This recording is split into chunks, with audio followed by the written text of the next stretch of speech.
Ramakrishnan. I'm a software engineer. I have two questions for you.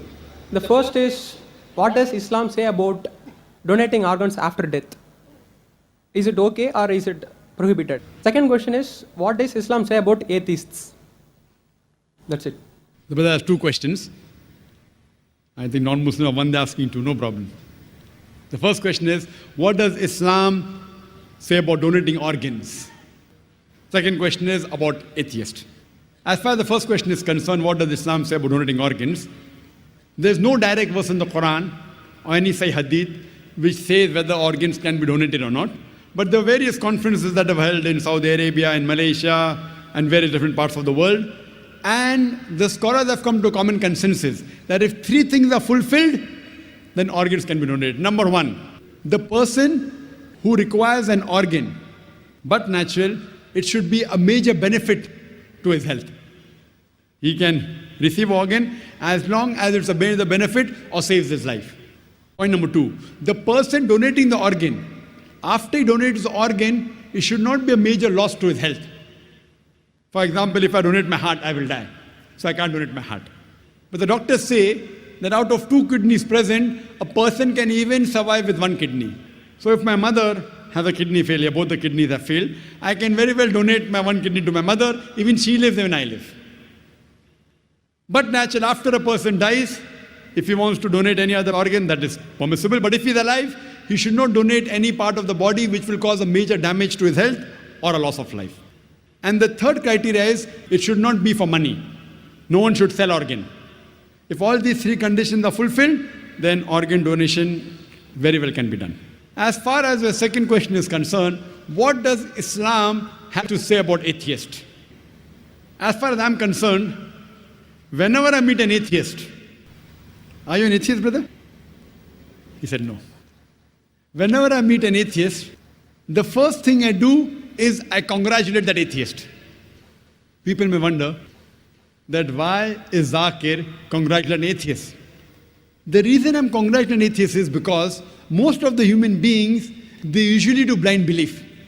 He is a Hindu because father is Hindu. He is a Christian, father is a Christian. Many Muslims are Muslim because father is a Muslim. Now this atheist, he's thinking. He may be coming from a religious background. His father may be pious. But he does not believe that how can there be a God who requires to eat, a God who can die, a God who can lie. So the reason I congratulate the atheist is because he has said the first part of the Islamic Shahada, Islamic creed, La ilaha, that there is no God. The only thing I have to do is illallah, but Allah, which I shall do inshallah. So half my job is done. To a non-Muslim who believes in some other God, first I have to prove to him that the God he's worshipping is wrong. And after I prove to him that the God he's worshipping is wrong, then I have to prove to him about the correct God. Here, the atheist, half my job is done. He already agrees in the first part of the Islamic Shahada, La ilaha, there is no God. The only thing I have to do is illallah, which I shall do inshallah. The first question asked to the atheist is that, what is the definition of God? If anyone says there is no God, to say there is no God, he should know the definition of God. If he does not know the definition of God, he cannot say there is no God. For example, if I say this is a pen, is this a pen? No. It's a book. To say this is not a pen, you should know the definition of pen. Some people say, no, Zakir, I know this is a book, so I can say it's not a pen. I said, no. If you know the definition of pen, I will say, is this a kitab? You say, no, it is not a kitab, because there is no definition of kitab. To say it's not a kitab, you should know the definition of kitab. Because kitab and book is the same. So to say it is not a pen, you have to know the definition of pen. You may or may not know the definition of a book. Correct? So similarly, to say there is no God, you should know the definition of God. So now this person who is atheist, he is believing, oh, that God, he requires to eat, he can lie, he fights and he loses. He does not believe in a God. So I say, even I don't believe in such a God. La ilaha. Then I tell to him the correct concept of God. And the correct concept of God is mentioned in Surah Ikhlas, chapter number 112, verse number 1 to 4, which I shall discuss in the last day of the conference, inshallah. That is on 20th of January. So what he's doing, he is rejecting the false God. Then I ask the question to the atheist, that if suppose there is equipment which is brought in front of you, who no one in the world has ever seen, no one knows about it. And if I ask the question, that who will be the first person who will be able to tell you the mechanism of that equipment? The atheist will tell. The first person who will tell the mechanism of this equipment, who no one in the world has seen, it is the creator. Some may say the manufacturer. Some may say the inventor. Some will say the person who has made it, maker. He may say creator, maker, inventor, manufacturer. Whatever he says, it will be somewhat similar. Don't grapple with the words. What he says, accept it. Then ask him. Then repeat the lecture which I gave, which I don't intend repeating, that how did the universe come into existence? So he will tell about the Big Bang. Then I'll tell him that when did you come to know? He will tell you in 1973, yesterday in science, 30 years back, 40 years back. I will say, what you are talking about the Big Bang you came to know 30 years back is mentioned in the Quran 1400 years ago. Who could have mentioned it?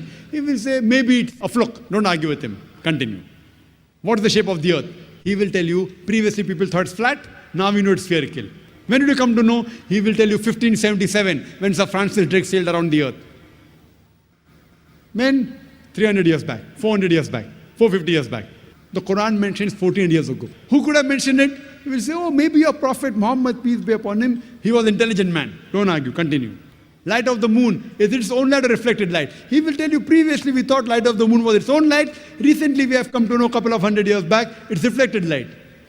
It's mentioned in the Quran, Surah Furqan, chapter 25, verse 61. Light of the moon is reflected 14 years back. Who could have mentioned it? Now we'll pause. Don't wait for the answer. Continue. In school, I was taught that the sun was stationary. It did not rotate about its axis. He'll have, is that mentioned in the Quran? I said, no, that's what I learned in school. But the Quran says the sun and the moon rotate, which we have come to know recently. In school, 25 years back, I was told the sun did not rotate. The Quran says 14 years back that the sun rotates, which science has discovered today. Who could have mentioned that? There'll be a pause. Don't wait for the reply. Continue. So all the scientific things I mentioned in my talk, after each scientific fact, ask him who could have mentioned it before.